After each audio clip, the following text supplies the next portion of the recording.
Hello everyone and welcome to episode 8 of Genomics for All, our video series GFA as you would like to call it, Genomics for All. So today I'll be talking about genomics for rare diseases.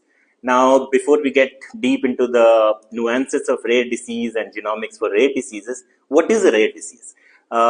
So a rare disease is defined as any disease that inflicts 1 to 5 people in 10,000 people. And that is the definition, standard definition from international standards, Indian standards of any rare disease. Now, what are these rare diseases? You all would have encountered in your daily lives diseases, the names like Duchenne muscular dystrophy, spinal muscular atrophy, and many diseases that you would have heard or seen people inflicted with these diseases. These are the rare diseases, inherited genetic diseases. So out of all rare diseases, almost 80% are genetic in origin, and that is why genomics for rare diseases is very important. So the names you would be hearing in your daily lives, as I said, so I have tried to categorize them into diseases that affect people's blood, and there are many of them: hemophilia, sickle cell anemia, thalassemia, etc., or people's bones and muscles, like as I said, osteoporosis, Duchenne muscular dystrophy, etc., or people's brain, acromegaly, and many diseases of the brain, or people's breathing, that's cystic fibrosis, etc., or it could affect people's behavior. Many of the neuromuscular and neurological disorders are genetic in origin, and they are categorized as rare diseases. So in our own definition, the 5 B's, that is blood, bones and muscles, breathing, behavior, and the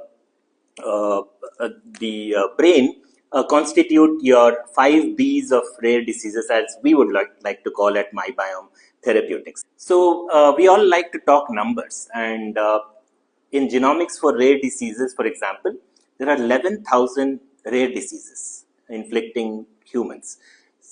And we are in India, so we talk about India. There are 75 million kids living with rare diseases. And now that's a mind-blowing number. Do we now call it rare?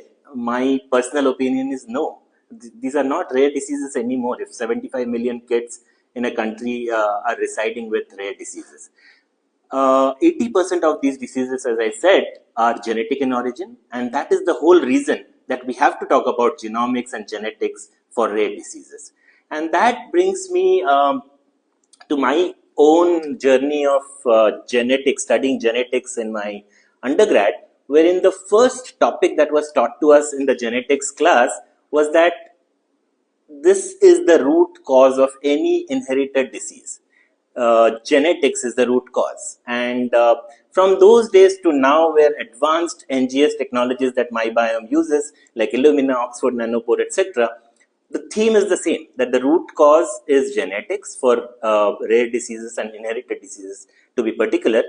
So that's interesting. From knowing the root cause to applications, and the major groups that are affected by genomics for rare diseases would be medicine, that is doctors, patients, scientists who research on them, and there are a lot of patient advocacy groups, like in rare diseases.